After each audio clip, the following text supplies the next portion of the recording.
Well, listen, we've got Mike Shoesmith on the line. Mike was in the house with us last week, and so, but today he's still in the house, but he's here by phone. Mike, you with us, my man? Hey, have either of you guys heard from Home and Garden Television yet about that show that we're supposed to be starting next month there? I got a cancellation. Show. I got a cancellation letter in the mail. I don't know about you, but I don't know. They're not returning my emails anymore. They're not answering my calls. I don't know. We put all that effort into putting together that great home improvement show, and now they just don't want us anymore. What do you think's wrong with that? Well, I think that it came out, Mike. I think it came out that you were a closet Christian. I mean, I think that's what happened. Yeah. There's nothing closet about my Christianity, brother. There's nothing closet about yours either, I don't think. No, sir. No, sir. Well, there's nothing closet about the Benham brothers' Christianity either. By the way, of course, people will know that we're just joking. We're actually referring to these two guys who it's been all over the news today. Home and Garden TV. They canceled a Flip It Forward show, which was put together by these two guys. Their last name's Benham. And they've been all over the news today talking about how Home and Garden TV was bullied by the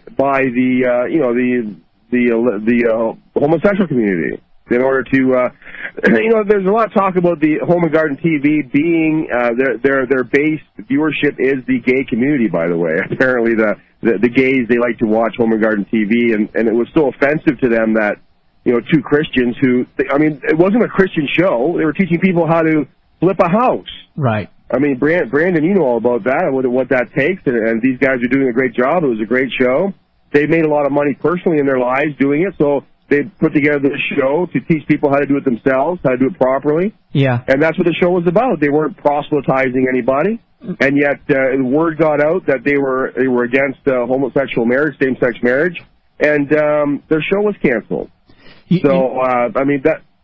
Well, Mike, I was going to say, I think that even bigger than that, I think it came out that their father has been very actively involved in spreading the message that I think we might have talked about this last week, that America may be doomed or may be falling under God's judgment because of its embracing of homosexuality and its embracing of abortion. Their daddy was saying that? Their daddy said You mean a son can get in trouble for what his father says nowadays? I'm in a mess. Boy, you just need to go get a blue uniform, check yourself in. Good gracious! Yeah. Listen, I heard these two guys interviewed today, and they're not shy about it either. I mean, they came out and just openly proclaimed their faith in Jesus Christ, and that even though they're not against the people themselves, they are against the activity, and they have every right to be against that activity. It's their First Amendment right, so they weren't slamming the Home and Garden TV. They hope that perhaps in the future things will work out for them. But, earlier this week I was scanning through the satellite radio channels, Carl and Brandon, and I stumbled upon this voice, Larry King. You remember Larry King? Is he still alive? I mean, Larry King, is he still around? He's in his 80s now, and I thought, well, I wonder if Larry King got his own channel on Sirius here. But no, he was actually being interviewed by Howard Stern. Yeah. There's a guy swimming around in the shallow end of the pool, eh? If you know anything about the history of Howard Stern, you'll know why he acts the way he does. I mean, well, I'm sorry, we've got a delay here. It's so hard to talk that way. I'm sorry, but anyway, hasn't he been diagnosed with is it called agoraphobia? Yes. The fear of crowds, the fear of being in places with lots of folks. Yeah. Yeah, he's quite open about that. Larry King actually asked him about that, and his response was, I'm afraid. I'm just afraid all the time about everything. Wow. Well. And he doesn't go to any lengths to hide that. But the interview turned to you guys remember Jerry Falwell, right? The guy who founded the moral majority movement. Oh yeah, remember him? Yeah, the interview turned to him because Larry King actually interviewed Falwell and his views on homosexuality. And when Larry King asked him about it, Falwell said, "Well, it's unnatural." And then an intense discussion ensued between Stern and King. And King likened same-sex attraction, the opposition to it, he likened that to racism, right? Yeah, that's an idiotic comparison. Mike, that's an absolutely idiotic comparison, but it's used by the left all the time. Go ahead.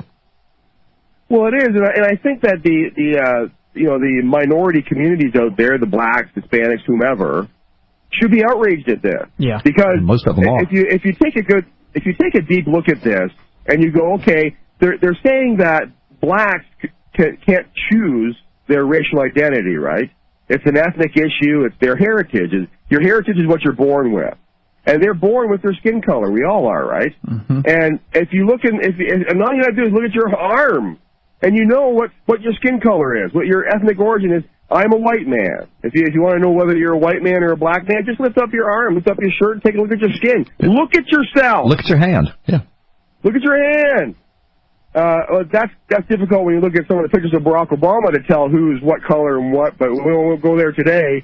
But yeah, I mean, and if you struggle with that, with lifting your hand, look in a mirror. All right, there's option number 2, get a mirror. And look in a mirror. If you're blind, ask somebody. They'll tell you, right? My point here is that it's obvious, right? Right. You know what else is obvious? The man or woman parts that you're born with. That is your heritage. You are born with these certain body parts, right? Right. And all you have to do is look at yourself, and you know what you are. Are you a man? How do you know? Well, I look at myself. I know that I'm a man, right? If you're a woman, how do you tell you're a woman? You look at yourself. And the point here is, this whole thing gets turned 180 degrees around, and you go, wait a minute. Looking at the oppression of black people around the world, it's actually akin to opposition to the opposition of same-sex marriage. Right. If you are bashing people like the Benhams, like the guy, one of the founders of Mozilla, one of the executives of Mozilla, who was forced to leave his job as executive at Mozilla. Mozilla is the creator of Firefox, by the way. He was forced to leave recently because of his support for Prop 8. Yeah. All he did was support this, and he was forced to leave his position at Mozilla. Right. If those of us who are being persecuted, I want to say persecuted, it's not a great persecution, but still we have people losing financial reward in life. They're losing dignity based on their opposition to same-sex marriage, to the homosexual lifestyle. It is actually the Benham brothers, right, who can more relate to the assault against the black community, because we are looking at the human body saying, you were born this way. You were born a man. Right. And start acting like a man. That's right. And let's remember that this whole homosexual marriage agenda, this whole radical homosexual agenda, and I use the word radical because if a person wants to live the homosexual lifestyle behind their closed doors, that's okay. I mean, it's between them and God. I mean, I personally think they're going to be in a mess when they wind up before their Creator, according to His Word. But, if they disagree, then they can deal with the Lord on that. But the government has no business looking in their windows. The church has no business looking in their windows. The preacher, I don't want to look in their windows. But when you drag it in the street and tell me I've got to like it, I've got to celebrate it, I have to finance it, and I have to celebrate it in every avenue of our culture, that's where I draw the line. And it is abnormal. It is not natural. The Bible says it's perverse. I come from a biblical worldview. I'm unashamed to say that. And so the thing is, they claim that all they want is tolerance, yet they refuse to give it to anyone else. That's right. There's two important points I want to make here. Number one, I'm going to say it because Mike won't say it about himself. Go to ppsimmons.blogspot.com and read his whole article that he wrote on this subject and about this conversation that he heard, because it's excellent. Okay, and good. It's very thought-provoking. Good. So ppsimmons.blogspot.com, and I think it's still the top article there. But check that out. The second thing is this. I have a friend who was very active in the civil rights movement in the 60s. Yes, I know. And as soon as Mike sent me this article, I called him. And I said, hey, I'm sending you something right now. Check it out, and let's talk about it. Right. This guy went to prison for his activity in the civil rights movement. Now listen, he was blown away by Mike's insight, as well as he the week prior, had this same conversation with two other people that he calls friends that use this and said that the homosexual fight they liken it to the civil rights movement, and he blasted them for it. Yeah. Now this is someone who has fought the fight. And he's a black man. He is a black man. Yeah. Yes, he is. And the only reason I'm not using his name is because I didn't ask him permission, but he wouldn't care. Right. But he is still fighting the fight for humanity, not for black people, but for human beings. Right. And he's a for real guy. And he is for real. He's the real deal. Yeah. And he agrees 100% with the points that Mike made in here, that it is despicable to liken this movement and this agenda to the civil rights movement. Folks, go read Mike Shoesmith's article. We got to take a time out, and we're going to come back with more of